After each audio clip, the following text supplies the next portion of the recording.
ഈശോ മിശിഹായിക്ക് സ്തുതിയായിരിക്കട്ടെ. പ്രിയമുള്ളവരെ, ഇന്ന് ചില ചിന്തകൾ നിങ്ങളുമായിട്ട് പങ്കുവയ്ക്കുവാൻ ആഗ്രഹിക്കുകയാണ്. യേശു ക്രിസ്തു ദൈവമാണെന്ന് ബൈബിളിൽ എവിടെയെങ്കിലും പറഞ്ഞിട്ടുണ്ടോ?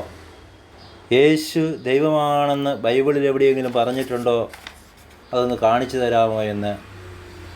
പ്രിയപ്പെട്ടവരെ, ആ ചോദ്യത്തിന് ആദ്യത്തെ ഉത്തരം, ആ ചോദിക്കുന്ന വ്യക്തികൾ വിശുദ്ധ ഗ്രന്ഥം എന്താണെന്ന് മനസ്സിലാക്കുകയോ അത് പഠിക്കുകയോ ചെയ്യാത്തത് കൊണ്ടാണ് യേശു ദൈവമാണോ എന്ന് ചോദിക്കുന്നത്. ബൈബിളിലുടനീളം യേശു ക്രിസ്തു ദൈവമാണെന്ന് സമർത്ഥിക്കുന്ന വാക്കുകളും വാക്യങ്ങളും യേശുവിൻ്റെ പഠനങ്ങളും ഒക്കെ നമുക്ക് കാണാനായിട്ട് കഴിയും. ഒന്നാമതായിട്ട്, വിശുദ്ധ ഗ്രന്ഥത്തിലൂടെ കടന്നു പോകുമ്പോൾ എത്രയോ പ്രാവശ്യം താൻ ദൈവമാണ് എന്ന് യേശു അടിവരയിട്ട് പറഞ്ഞിട്ടുണ്ട്. ഒന്നാമത് യോഹന്നാൻ 8:58 യേശു ഇപ്രകാരം പറഞ്ഞു: സത്യം സത്യമായി ഞാൻ നിങ്ങളോട് പറയുന്നു, അബ്രാഹം ഉണ്ടാകുന്നതിന് മുമ്പ് ഞാനുണ്ട്. എന്ന് പറഞ്ഞാൽ ഈ പ്രപഞ്ചത്തിൻ്റെ സൃഷ്ടിക്ക് മുമ്പ് തന്നെ യേശു ഉണ്ട് എന്നർത്ഥം. അവൻ ദൈവമാണ്. യോഹന്നാൻ 10:30 ഇപ്രകാരം പറയുന്നു: ഞാനും പിതാവും ഒന്നാണ്. വിശുദ്ധ ഗ്രന്ഥം പഠിപ്പിക്കുന്നു, പിതാവും പുത്രനും പരിശുദ്ധാത്മാവും ഒന്നാണ്, അവർ ദൈവമാണ്.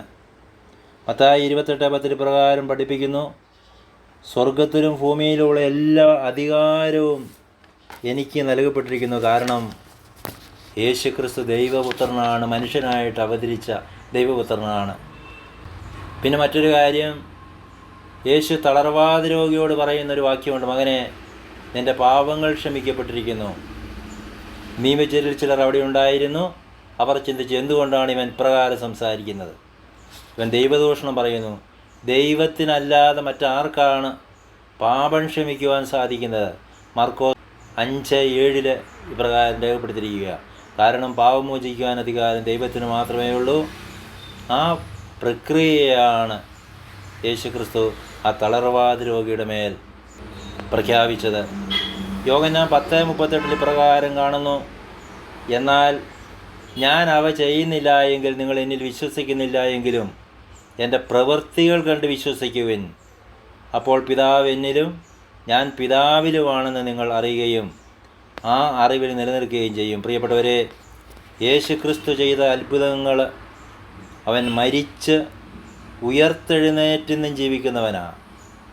എത്രയോ അത്ഭുതങ്ങൾ. മരിച്ച ലാസറിനെ ഉയർപ്പിച്ചു, 100 കണക്കിന് രോഗികൾക്ക് സൗഖ്യം കൊടുത്തു.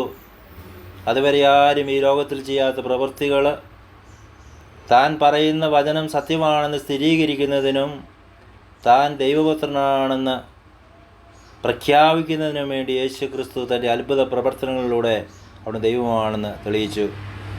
പിന്നെ മറ്റൊരു കാര്യം, പീലിപ്പോസേ, നീ എന്നെ അറിയുന്നില്ലേ? എന്നെ കാണുന്നവൻ പിതാവിനെയും കാണുന്നു.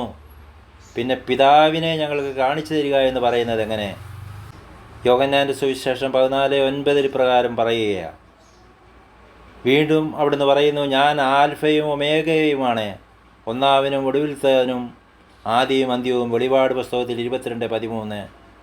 കൊളോസ്യോസുകാർക്കെഴുതിയ ലേഖനത്തിൽ പൗലോസ് അപ്പോസ്തലൻ ഇപ്രകാരം പഠിപ്പിക്കുന്നു: അവൻ അദൃശ്യനായ ദൈവത്തിൻ്റെ പ്രതിരൂപവും എല്ലാ സൃഷ്ടികൾക്കും മുമ്പുള്ള ആദ്യജാതനുമാണ്. കൊളോസോസ് 1:15. പ്രിയപ്പെട്ടവരെ, ഇത്രയും ദൈവവചനങ്ങൾ, ചിന്തകൾ നിങ്ങളുമായിട്ട് പങ്കുവെക്കാം. കാരണം നമ്മുടെ കുഞ്ഞുങ്ങൾ പഠിക്കുന്ന സ്കൂളുകളിലും അവരുടെ പ്രവർത്തന മേഖലകളിലുമൊക്കെ ചില ചോദ്യങ്ങളാണ്: യേശു ക്രിസ്തു ദൈവമാണോ എന്ന്. ഞാൻ ഇതുവരെ സൂചിപ്പിച്ചത് യേശു ക്രിസ്തു ദൈവമാണ് എന്ന് വിശുദ്ധ ഗ്രന്ഥത്തിൽ രേഖപ്പെടുത്തിയിട്ടുള്ള വസ്തുതകളാണ്. ഈ നിങ്ങളുടെ ഓരോരുത്തരുടെയും ഹൃദയങ്ങളിൽ പതിപ്പിക്കുകയും ഈ തിരുവചനത്തിൻ്റെ ശക്തിയാൽ യേശു ദൈവമല്ലെന്ന് പറയുന്നവർക്ക് മറുപടി കൊടുക്കുകയും ചെയ്യണമെന്ന് പറയുവാൻ ഞാൻ ആഗ്രഹിക്കുകയാണ്. ലോകമെങ്ങും പോയി എല്ലാ സൃഷ്ടികളോടും സുവിശേഷം പ്രസംഗിക്കാൻ യേശു അരുളി ചെയ്തു. എന്താണ് യേശുവിൻ്റെ സുവിശേഷം?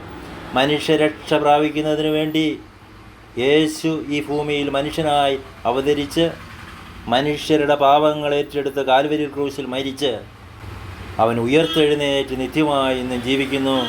അവൻ സത്യദൈവമാണ് എന്നുള്ള ആ വലിയ സത്യം ലോകത്തെ പഠിപ്പിക്കുകയും ലോകം ഇത് തിരിച്ചറിയുകയും ചെയ്യണമെന്ന് യേശു ആഗ്രഹിക്കുന്നു.